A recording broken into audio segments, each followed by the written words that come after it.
It's a pretty crazy place, to be honest. I kind of look around and it's just surrounded by kind of mountains and lots of greenery, which is beautiful. And yeah, the first time that I'd come here, obviously was injured, so I wasn't able to surf it. Yeah. But we are really happy to be able to surf it now, and yeah, just like I've had that opportunity. Caught the tail end of the wind, so we've had a bit of wind. But what do you think of the wave?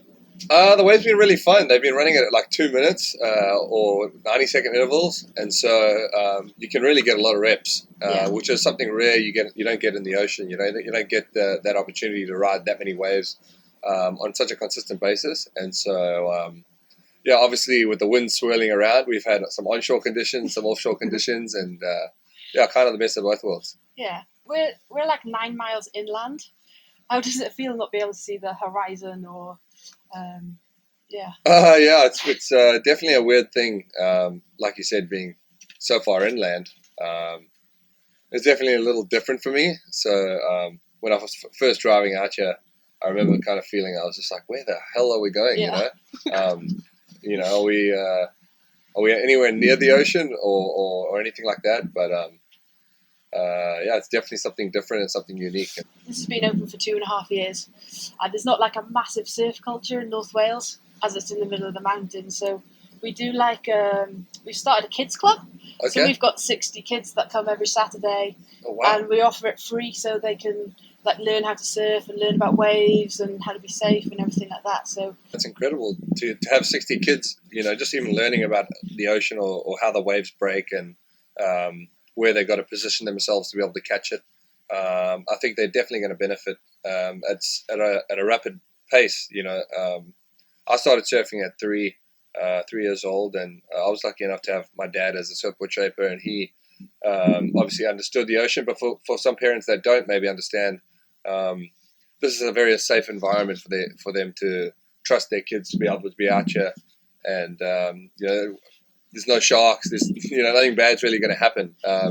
we had a frog the other day, so well, there you go. Yeah, for the most part, I think they're really going to be able to accelerate really quickly and excel in the sport really, really fast. It's like a lot of people are like, oh, it's replacing surfing, all these wave pools. Well, it's just a really good like training facility. And probably going to be one of surfing's best tools that they have to help a surfer generate the love for the sport and for surfing, and so they're definitely going to excel a lot quicker.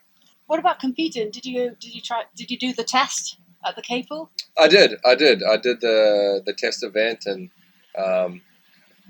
like anything with testing, there was a few little things, but overall it was a great event. And I think recently we just got emailed about how can we change it, how can we make it better. Yeah.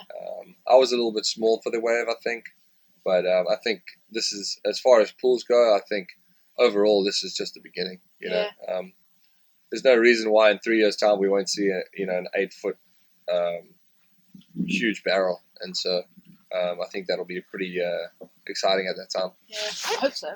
Yeah. You going to be there? I sure hope so for the Olympics. What an incredible opportunity to be able to represent your country at the highest level, really. Yeah. And the fact that this is going to be surfing's first Olympics in 2020 in Japan. I think Wavepools could actually play a huge part in that.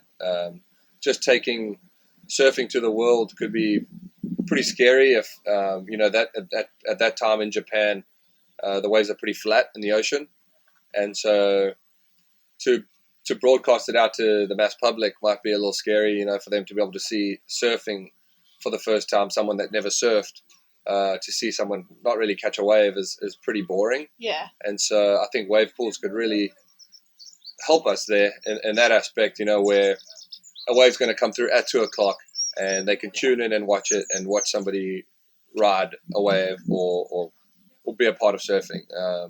And they can put it in an arena and things like that. So that's really one bonus about having a wave pool, and everyone's going to have an equal opportunity.